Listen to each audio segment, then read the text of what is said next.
I have already dug 96 graves. Won't you bring my doll from Dhaka? Yes. বাংলাদেশিদের জন্য অন্যরকম এক সুখবর বয়ে আনলো অভিনেতা গাজী রাকায়েতের নির্মিত সিনেমা গোর বা দ্য গ্রেভ। বিশ্ব চলচ্চিত্রের সবচেয়ে মর্যাদাপূর্ণ আসর অস্কারে রিমাইন্ডার লিস্টে জায়গা করে নিয়েছে সিনেমাটি।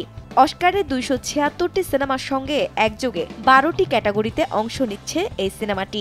Academy of motion pictures arts and sciences প্রতিযোগিতার জন্য 276টি ছবির নাম ঘোষণা করা হয়েছে। তার মধ্যে স্থান পেয়েছে দ্য গ্রেভ।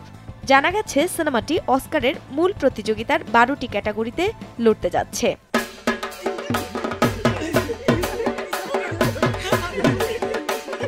বিষয়টা নিয়ে গাজী রাকায়েত জানিয়েছেন, ছবিটি ভোটাভুটির জন্য নির্বাচিত হয়েছে। সারা বিশ্বে অস্কারের 10,000 ভোটার রয়েছেন। প্রত্যেকটা ভোটারের কাছে এই ছবিগুলো ব্যালট আকারে পৌঁছে যাবে। যারা ম্যাক্সিমাম ভোট পাবে তারা পুরস্কারের জন্য মূল পর্বে অংশ নেবে।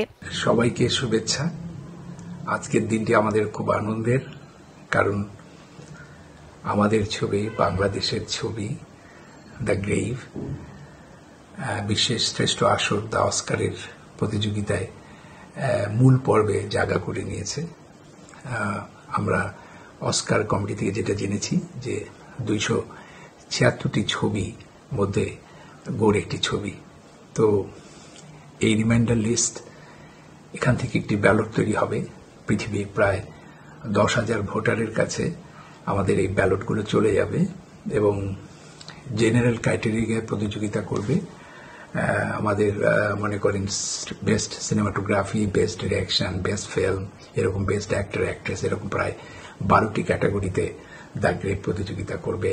অর্থাৎ যদি আমি বলি যে 276টি সিনেমাটোগ্রাফারের থেকে 5 জন সিনেমাটোগ্রাফার মনোনয়ন পাবে। এভাবে প্রত্যেকটি ক্যাটাগরিতে প্রতিযোগিতা করবে। তো যারা ভোটার তারা হচ্ছে পৃথিবীর বেস্ট ডিরেক্টর, অ্যাক্টর, সিনেমাটোগ্রাফার। এরা এই 10,000 ভোটারের মধ্যে যারা ডিরেক্টর তারা ডিরেকশনে ভোট দেবে, যারা অ্যাক্টর তারা অ্যাক্টরে ভোট দেবে। এইভাবে ভোট গণনা শুরু হবে। তো আমাদের বাংলাদেশের চলচ্চিত্রের জন্য এটি একটি বড় ঘটনা, অ্যাচিভমেন্ট বলে আমি মনে করি। তো আসলে আমি সবসময় বলি যে মানুষ তার স্বপ্নের চেয়ে বড়, স্বপ্ন দেখতে মানা নেই। স্বপ্ন দেখতে পেরেছি বলে আজ পর্যন্ত আসতে পেরেছি।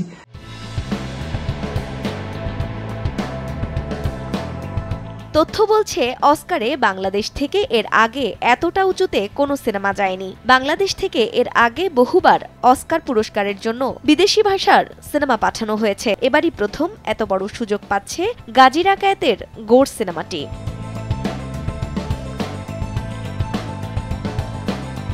গাজী রাকায়েত নির্মিত বাংলাদেশের প্রথম পূর্ণদৈর্ঘ্য ইংরেজি ছবি দ্য গ্রেভ, এর বাংলা নাম গোর। ছবির মূল চরিত্রে আছেন রাকায়েত। সরকারি অনুদানের এই ছবিটি পরিচালনার পাশাপাশি এর কাহিনী, সংলাপ ও চিত্রনাট্য করেছেন নির্মাতা নিজেই। 2020 সালের ডিসেম্বর মাসে বাংলাদেশে মুক্তি পেয়েছিল গোর সিনেমাটি। আন্তর্জাতিকভাবেও ছবিটি মুক্তি দেওয়ার জন্য 2টি ভাষায় নির্মাণ করা হয়, যা ইতিমধ্যে যুক্তরাষ্ট্রভিত্তিক 2টো ডিজিটাল প্ল্যাটফর্মে মুক্তি পেয়েছে।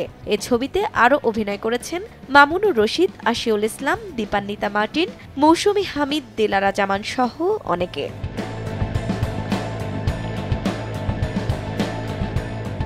চলতি বছরের 27 মার্চ অনুষ্ঠিত হবে 94তম অস্কারের অ্যাওয়ার্ড প্রদান অনুষ্ঠান। যুক্তরাষ্ট্রের লস অ্যাঞ্জেলেসে ক্যালিফোর্নিয়ার ডলবি থিয়েটারে মোট 24টি শাখায় দেওয়া হবে পুরস্কারগুলো।